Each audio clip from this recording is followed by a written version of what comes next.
चलेगा बच्चों, अब हम नेक्स्ट टॉपिक की तरफ चलते हैं। ठीक है, लास्ट टाइम हमने एफसीसी और सीसीपी के बारे में पढ़ लिया था, उनकी पैकिंग को देख लिया था। ठीक है, अब इसी टॉपिक में इसी लेक्चर में आगे बढ़ते हैं। तो हमारा नेक्स्ट टॉपिक है density of unit cell, right.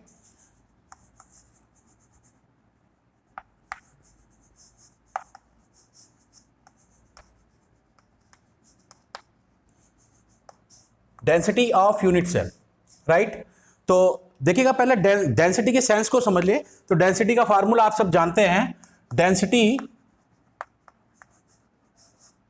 Equal to mass upon volume. आप सबको इसके बारे में पता है। ठीक है, तो किसी चीज की हमें डेंसिटी निकालने के लिए एक तो हमें क्या चाहिए, उसका मास चाहिए, और दूसरा वॉल्यूम निकालने के लिए, वॉल्यूम का मतलब जो वो ऑक्यूपाई करता है, जो स्पेस ऑक्यूपाई करता है, उसको हम क्या बोलते हैं। ठीक है, तो उसको बोलते हैं हम वॉल्यूम।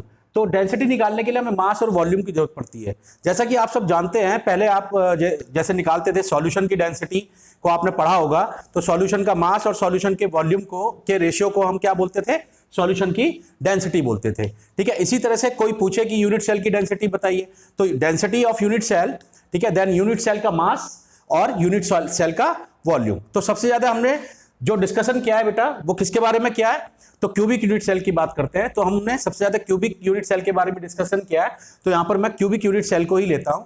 ठीक है, तो मेरे साथ बनाइए क्यूबिक यूनिट सेल। ठीक है, तो क्यूबिक यूनिट सेल के लिए अगर मैं देखूं तो हमें दो चीजों की जरूरत पड़ती है। क्यूबिक यूनिट सेल को हम कैसे बनाते थे, कैसे जानते थे, आप सबको जानते हैं। आपने देखा था जब क्यूबिक यूनिट सेल को आप बना रहे थे, तो उसमें क्या होता है, A equal to B equal to C, यानी कि आपका क्या क्या था, ये बताइए, लेंथ, वेट एंड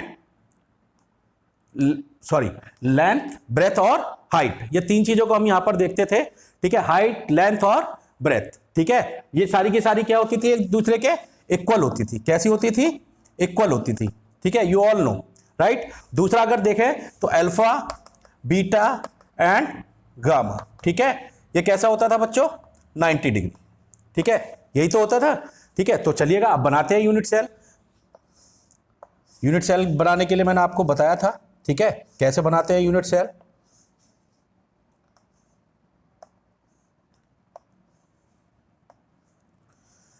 ठीक है, ये क्या हो गया, आपका यूनिट सेल हो गया। अगर मैं इसकी एज जो है, देखिएगा, जो एज होती है उसका जो सेंटर पॉइंट होता है हम उसको क्या बोलते हैं, एज सेंटर बोलते हैं। ठीक है, तो ये अगर इसकी एज है, तो अगर मैं इसको भी मान लूं इसकी एज है और ये भी इसकी एज है। ठीक है, क्लियर है, नहीं है क्लियर। अब देखिएगा, अगर सपोज मैं इसको ए और ये आपका क्या हो गई, ये आपका ए हो गई, ये आपका बी हो गई, और ये हाइट आपका सी हो गई। ठीक है, तो ए के अपोजिट जो एंगल होगा वो आपका क्या हुआ, अल्फा, और बी के अपोजिट जो हुआ वो बीटा, और सी के अपोजिट जो हुआ वो आपका गामा। ठीक है, यही होता है। और ये एंगल सारे के सारे कैसे होने चाहिए, 90 डिग्री के होने चाहिए। कैसे होने चाहिए बच्चों, 90 डिग्री के होने चाहिए। ऐसा ही तो है। ठीक है, तो ये इंटरसेक्शन हुए किसके, एक्स, वाई और जेड के। इतनी बात क्लियर है, नहीं है क्लियर। ठीक है, तो यहां पर ये आपने समझ ही लिया कि क्यूबिक यूनिट सेल के अंदर क्या होता है। ठीक है, ये हाइट है, लेंथ है और ब्रेथ है, सारी की सारी क्या होती है, इक्वल होती है। तो ये हम सब चीजें पहले भी जान चुके हैं। ठीक है, अब यूनिट सेल का मास क्या होगा। ठीक है, अब यूनिट सेल का मास क्या होगा बताइए।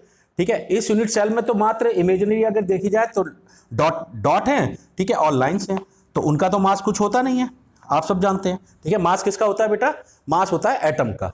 किसका होता है, मास एटम का होता है, राइट। तो अगर मैं इस यूनिट सेल में बात करूं, ठीक है, तो एक चीज और यहां से निकल के आती है, अगर मैं बात करूं वॉल्यूम। ठीक है, तो वॉल्यूम क्या होगा इसका, ए क्यूब। ठीक है, ये आप सब जानते हैं क्या होगा वॉल्यूम इसका, ए क्यूब। और इसको मैं वी से भी डिनोट कर सकता हूं, किस चीज से, वी से भी डिनोट कर सकता हूं। ठीक है, कर सकते हैं, नहीं कर सकते हैं।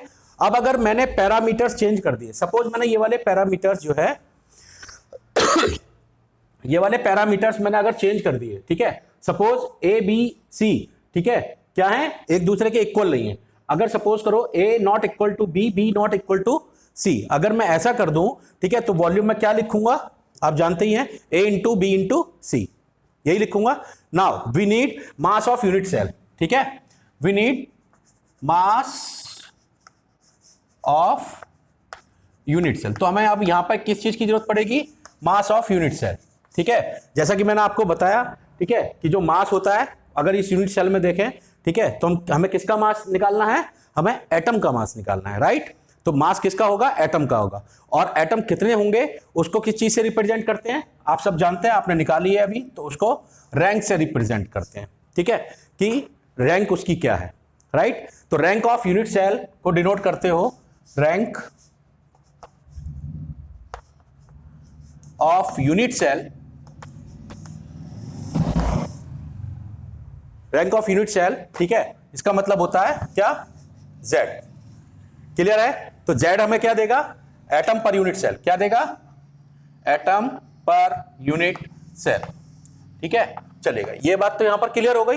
ठीक है, किस चीज से रिप्रेजेंट करते हैं? रैंक से। इतनी बात तो क्लियर आ गई। ठीक है, अब बात करते हैं दूसरी, हमें क्या चीज चाहिए? दूसरी हमें चाहिए क्या? एटम। ठीक है, क्या चाहिए? एटम का मास। ठीक है, तो एटम का मास का मतलब क्या है, अब इसको समझ लेते हैं। ठीक है, एटम का मास, ठीक है, देखिएगा जो यूनिट सेल होती है, ठीक है, समझ रहे हैं ना, ये मोल्स में प्रेजेंट नहीं होता है। ठीक है, ये किस में प्रेजेंट होता है? एटम में प्रेजेंट होता है, पूरा एक एटम में प्रेजेंट होता है। ठीक है, तो एटम के मास के लिए अगर मैं बात करूं, ठीक है, तो उसका हमें क्या चाहिए? Molar mass. क्या? Molar mass. अब भाई ये क्या चीज है? जैसा कि आप सब जानते हैं, मोलर मास का मतलब क्या होता है? एक मोल का मास। ठीक है, मास ऑफ 1 मोल। ठीक है, मास ऑफ 1 मोल आप जानते ही हैं कितना होता है, बताइए। ठीक है, एटम का हमें क्या चाहिए होता है? Molar mass. और मोलर मास का मतलब क्या होता है? मास ऑफ 1 मोल। 1 मोल का मतलब क्या होता है? जैसे सपोज करो, अगर मैं एग्जांपल के तौर पे देखूं, सपोज मैंने ये Na, इसका मोलर मास कितना है? 23। ठीक है, कितना होता है? 23। कितना? ग्राम पर मोल। ये लीजिए, ठीक है, यही तो होता है। ठीक है, तो अगर मैं इसके मोलर मास की बात करूं, मोलर मास इक्वल टू किसके इक्वल होता है? 6.023 इंटू 10⁻⁻23। एक मोल का यही होता है। ठीक है, इंटू, अब क्या करेंगे? Mass of atom. अब मास ऑफ एटम तो अभी है ही नहीं हमारे पास। ठीक है, हमारे पास तो 1 मोल एटम है। ठीक है, तो मोलर मास कैसे निकलेगा? 1 मोल का मास और मास ऑफ एटम को मल्टीप्लाई कर देंगे। इस नंबर को आप सब जानते हैं, इसको हम क्या बोलते हैं? Avogadro number. एवोगैड्रोस नंबर भी बोलते हैं इसको, डिनोट करते हैं इसको Na से। ये लीजिए, इतनी बात यहां पर क्लियर है। अब अगर मुझे क्या चाहिए यहां पर? मुझे चाहिए मास ऑफ एटम। ठीक है, तो मास ऑफ एटम निकालने के लिए अगर मैं देखूं, मैं यहीं कर देता हूं थोड़ा सा, तो मास ऑफ एटम अगर मुझे चाहिए तो मैं क्या करूंगा? ठीक है, जो आपका मोलर मास है उसको एवोगैड्रो नंबर से क्या कर दूंगा? डिवाइड कर दूंगा, equal to molar mass upon Na। ये लीजिए, ठीक है, इसे क्या कर दूंगा? आपका डिवाइड कर दूंगा। जल्दी से इसके स्क्रीनशॉट लो, आगे चलता हूं।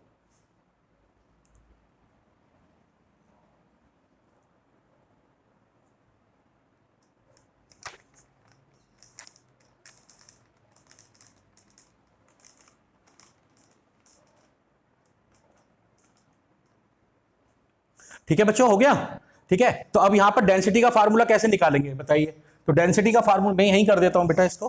ठीक है, तो डेंसिटी का फार्मूला निकालेंगे हम कैसे? तो डेंसिटी का फार्मूले को निकालने के लिए हम क्या करेंगे बताइए? ठीक है, डेंसिटी को कैसे, आप कहीं कहीं रो से भी इसको कर देते हैं, डी से भी कर लेते हैं। ठीक है, मैं यहां रो से कर रहा हूं। तो डेंसिटी का फार्मूला निकालने के लिए Z इक्वल टू, Z हमें क्या देगा? Z हमें एटम देगा। ठीक है, जो कि कहां होंगे? यूनिट सेल के अंदर। ठीक है, तो Z into molar mass upon, ये देखो सेम टू सेम यही रख रहा हूं। ठीक है, और एवोगैड्रो नंबर। इतनी बात क्लियर हो गई? ठीक है, अब क्या करेंगे? Volume of unit cell. ठीक है, तो वॉल्यूम ऑफ यूनिट सेल कर देंगे।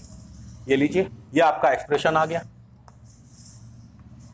ठीक है, वेरी वेरी इंपॉर्टेंट। अब यहां पे मैं अलग अलग बताता हूं। Z इक्वल टू क्या है बच्चों? Z equal to rank of unit cell, rank of unit cell. ठीक है, Z आ गया आपके पास। उसके बाद M ये क्या है? बताइए, मोलर मास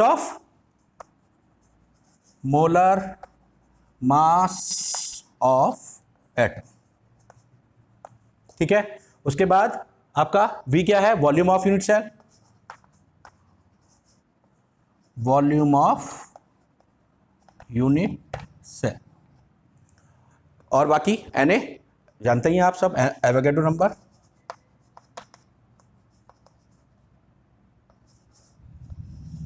एवोगैड्रोस नंबर, और ये कितना होता है बच्चों, 6.023 इंटू 10⁻⁻20। ठीक है, इतनी बात क्लियर हो गई, ठीक है। अब अगर देखिएगा इसमें ये आपका पूरा का पूरा आपका फार्मूला ड्राइव हो गया, ठीक है, डेंसिटी निकालने का। अब इसमें दो तरीके के क्वेश्चन आते हैं। सबसे ज्यादा क्वेश्चन जो आते हैं वो आपका रैंक पूछ ली जाती है। किस पर आते हैं, रैंक पूछ ली जाती है। सबसे ज्यादा क्वेश्चन यहीं पर ही आते हैं। अगर आपको डेंसिटी दी हुई होती है तो आपसे क्या पूछ लिया जाता है, आपका रैंक पूछ ली जाती है। दूसरा ऐसा भी पूछा जा सकता है, अगर सपोज पैकिंग जो है, पैकिंग कैसी है इसकी पैकिंग किस तरीके की होती है, तो इसके लिए भी आपको जेड की ही जरूरत पड़ेगी, आपको जेड ही निकालना पड़ेगा। सपोज आपने जेड इक्वल टू अगर आपका 1 है, ठीक है, तो कैसी होगी बच्चों, आप सब जानते हैं, सिंपल यही होगी, ठीक है। और अगर जेड इक्वल टू कितना है, जेड इक्वल टू अगर 2 है, 2 में कैसी होगी, बॉडी सेंटर्ड, आप सब निकाल चुके हैं ये, बॉडी सेंटर्ड, ठीक है। और अगर z इक्वल टू 4 है, ठीक है, तो कैसी होगी आपका फेस सेंटर्ड। तो इस तरीके के क्वेश्चंस जो है इसमें से पूछ लिए जाते हैं, है ना। तो ये सब आपको बहुत अच्छे तरीके से समझना है, बाकी कुछ नहीं है इसके अंदर, बहुत सिंपल है, ठीक है। जल्दी से इसका स्क्रीनशॉट ले लीजिए, फिर आगे चलते हैं।